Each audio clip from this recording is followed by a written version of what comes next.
Sure. So my name is Krunal Shah, and I was a student of the Aberdeen University. I did my master's in clinical pharmacology, Masters of Science in Clinical Pharmacology from University of Aberdeen in 2006-7.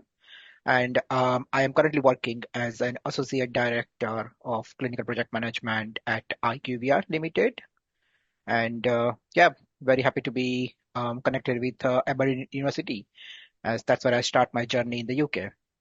Thank you very much. And why did you decide to pursue a career in clinical pharmacology, and why did you decide to go specifically to University of Aberdeen for your master's? So So I did my bachelor's in pharmacy back in India, Mhm. and I was always fascinated about how medicines helps patient and how medicines, cure diseases. So that was one of the reasons why I did my bachelor's in pharmacy. So when I did my bachelor's, obviously I gained a knowledge of how the drugs are developed and how the body affects the drugs. So my interest was more into how does the research work and that where it starts, what's the starting point. And because I wanted to pursue it more, my career into understanding that full journey and learning the full journey of how the drug research work and how it helps the patient, I decided to pursue a master's in clinical pharmacology.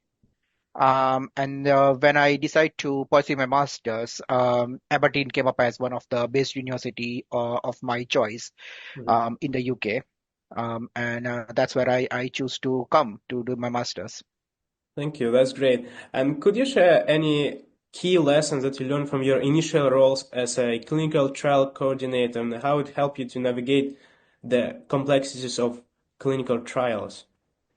Sure. So my first role was actually with the Institute of Cancer Research, Mhm. which is based in Sutton and in London.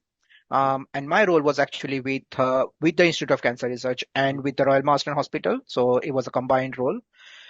So in my role with the Institute of Cancer Research, I saw that how these drugs, the new molecules and the new treatments for cancer patient, how it reached to the patient and how those treatment actually benefits patient even at the clinical trial stage. Mhm. And more importantly, it also helps me to understand that how does the clinical trial works into practice. Because as part of a master's project at the University of Aberdeen, I had an opportunity to work into clinical settings within ARI, Aberdeen Royal Infirmary, in Mhm. the neurology department with Parkinson's patient. So since then, I was very much interested in learning a bit more about clinical research, and I actually wanted to understand practically that how clinical trial works and how does the research help this patient. And Institute of Cancer Research is the place that gave me that opportunity, where I learned that how pharmaceutical companies comes to the sites, the clinical trial sites, and how does they place clinical studies there, and how patient gets enrolled into those clinical studies, what kind of discussion happens, what kind of details has been shared with the patient, and how they get treated onto these clinical trials. So that's really was the foundation for me in my journey of clinical research, and that's helped me to reach where I am today. That's very impressive.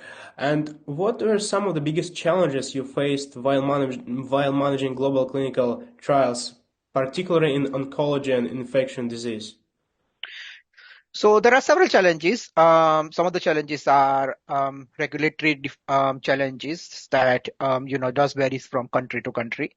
Mhm. So obviously the standards or the regulatory requirements that are in the US are different from what's in the UK or what's in Europe nowadays.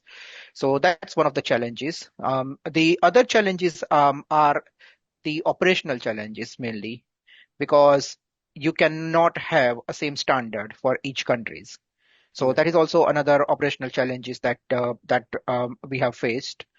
And another key challenge is the communications. Yeah. Because when you are working across multiple continents, you always get challenges with communications. You always get challenges working with cross-functional teams, with you with gaining the local knowledge of cultural difference or the regulatory difference or the operational differences.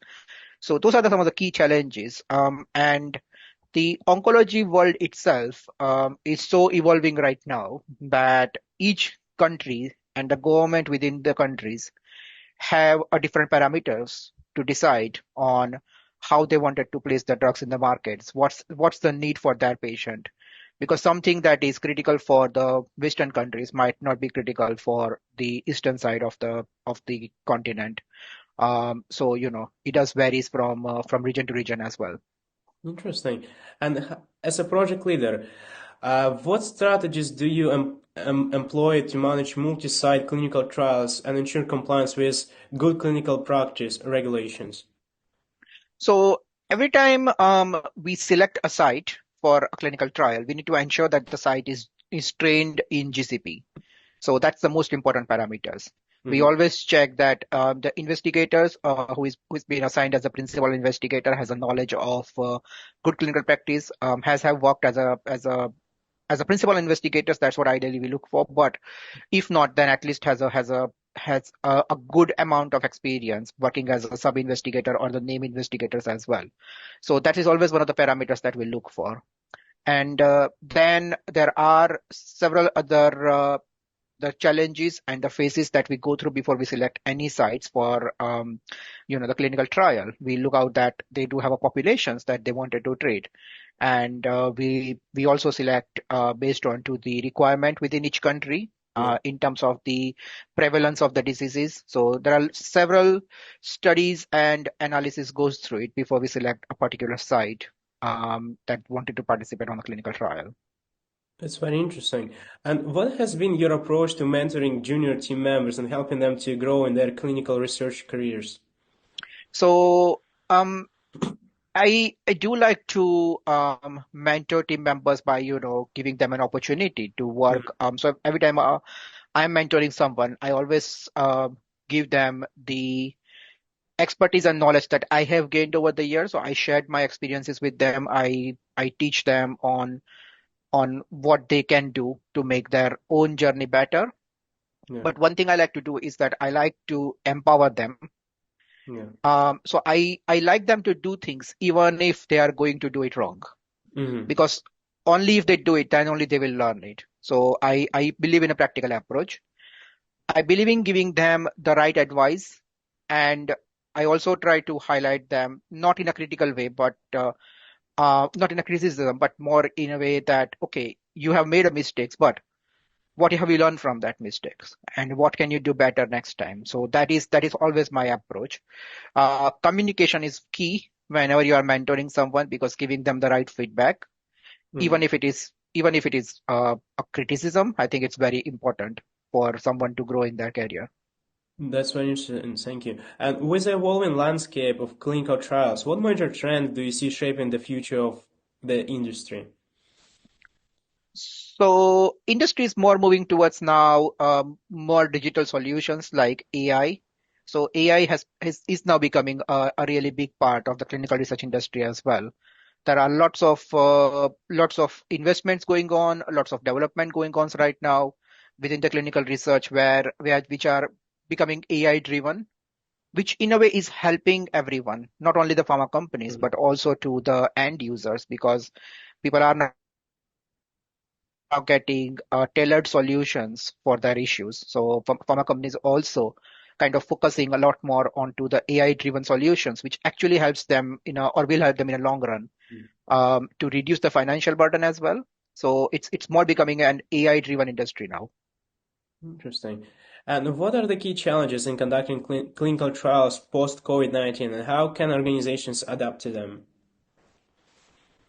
So post COVID-19, the one of the biggest challenges, obviously, that the decentralized trials are kind of becoming very popular nowadays. Mm. Um, in oncology, it is very difficult, but in other therapy areas, it is becoming very popular. Also, the other options that companies are now looking for is at-home services whenever possible. So, obviously, it doesn't work for IV drugs, but for oral treatments, it does works like in the US. It's actually very common practice that a patient, a nurse, or a coordinator will visit the patient's home and will try to collect the assessment that can be done at home. Even in some cases, they also collect the blood samples, and then that means patient don't need to make a journey to the hospital unless they really need to. So that's becoming very popular nowadays as well. Apart from that, there is a one concept that's kind of been in practice for some years, but it's becoming very popular, which is the verification of data remotely. So now that all the healthcare systems, on not only in the UK but globally, are also moving towards the use of electronic medical record, it also gives an opportunity to pharma companies to remotely verify data, which does reduce the burden for pharma company as well as for clinical trial sites. Interesting. And looking back, what was the proudest moment in your career? So there were few. One of the proudest moment that comes to my mind is uh, when I took part into the International Clinical Researcher of the Year Mhm.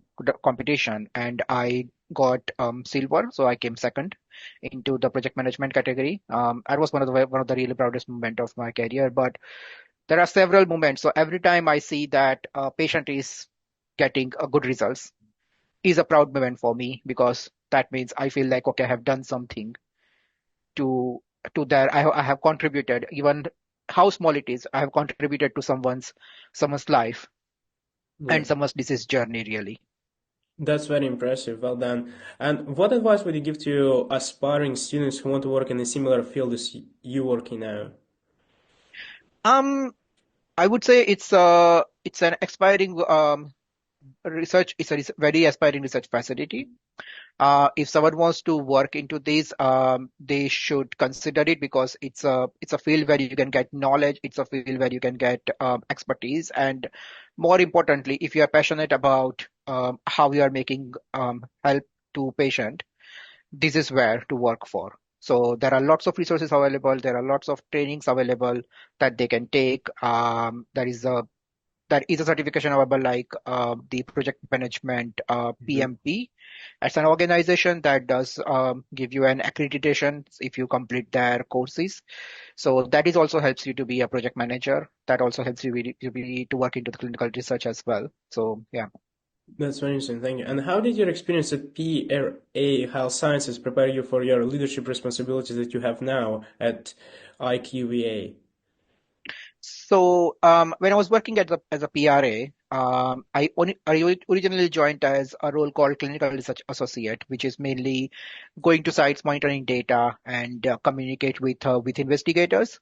But that helps me to be more moved more into the project management role, where I had an opportunity to work with a cross-functional team, so various other functions, and help manage their expectations as well. Also, help them out with the management activities as well.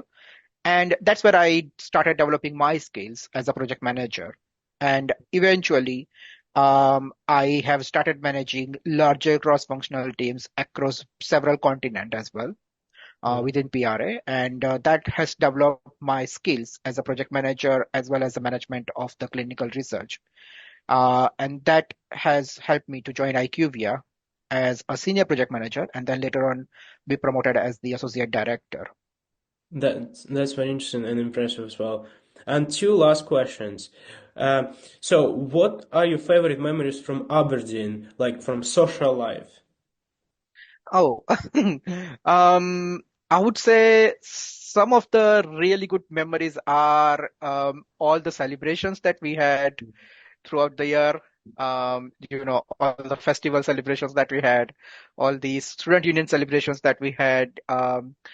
Always be good to be in the campus and there is always something going on, Yeah. so interact with the students from several countries or several continent was always fascinating because you kind of like learn their cultures, they learn your culture.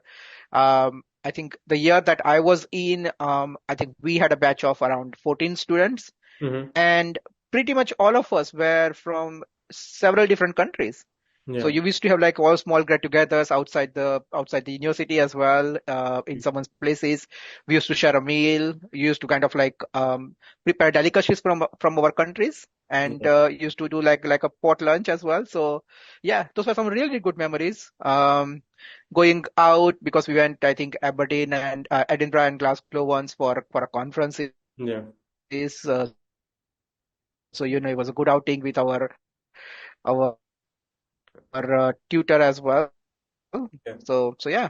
So the really good memories. That's really nice. And the last question is, what advice would you give to your younger self?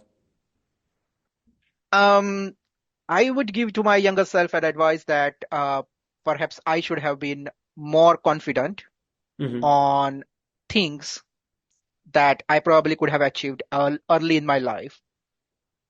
That probably took a lot more time for me to achieve. So I think one of the thing was a confidence because I think the confident that I am right now, perhaps if I'm looking back like 15 years ago, probably I wasn't that confident. Yeah. So a belief in myself, confidence in myself is what I will give an advice to younger of me. Yeah.